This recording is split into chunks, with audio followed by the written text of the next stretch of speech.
Chase, with Kevin retiring and going to the booth, how kind of different has this offseason been in comparison to years past where he was on the team? And has it been a relatively smooth transition, kind of getting everyone else involved, especially with two new drivers? Yeah, I think, for me, it's almost like going to a new race team. I had to throw all my clothes away because we changed logos. The paint on the walls is different. I have new teammates.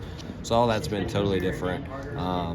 I will say not having Kevin there has been odd for sure. Just my whole career has been there. But I think from a team standpoint, organizational standpoint, all four of us drivers have spent more time together this offseason than I ever have with any of my other teammates, just with how dedicated everybody, not dedicated, that's not the right word, but just how all of us are kind of trying to figure out what it's going to look like now. And a lot of those guys are new, so they're spending a ton of time in the shop. We all work out together. That's with Kevin and Eric. They weren't always at the shop when I was there, when the other guys were there. So I just feel like the organization is more tightly knitted now than ever before when it comes to the drivers working together, and hopefully that'll trickle down all the way through the teams. And then you're the longest tenured driver at SHR now. Ryan's been in the Cup Series longer, though. Do you guys kind of feel, I guess, a desire to, kind of serve as those mentors? Or how does that structure work, since post-Kevin? Yeah, I think for me at least, being there for 4 years, I saw kind of how we would race each other sometimes, right?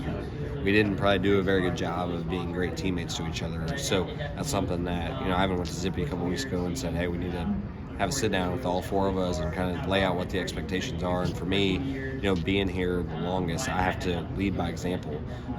And with Daytona being the first race, Atlanta being the second race, there's going to be a ton of opportunities where I can hurt my teammates or help my teammates. So for me, that's the biggest thing. I think just now that Kevin's gone and Eric's gone, and me being the guy that's been there the longest, I have to be doing the right thing on the racetrack to help them.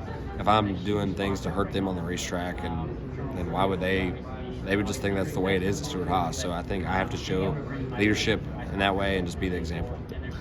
And with how much change SHR has gone under this year between drivers, new logo, and so on, sponsors, you said that obviously you guys are gelling more than ever. Have you entered this season kind of with more confidence than you would have in the past just because of that? I don't know if confidence is the right word. It's definitely a different feeling than I've ever had. I would say I'm more motivated than ever. I think a lot of that comes with just being that guy now where, I know that I knew no matter what I did, I was never going to be above Kevin Harvick, right? You have a guy that's first bout Hall of Famer. Where now, not having him there, I can be the guy. So I'm more motivated, I think, more than ever to try to be that guy and prove my worth to the company. Where in the past, I knew that I was not going to be that guy. So not that I wasn't motivated then, but I'm just more motivated now, and that feel's been totally different this offseason. So that's something I'm excited to finally get going for this year, and hopefully the results will come. All right, thank you. Yeah, thank you.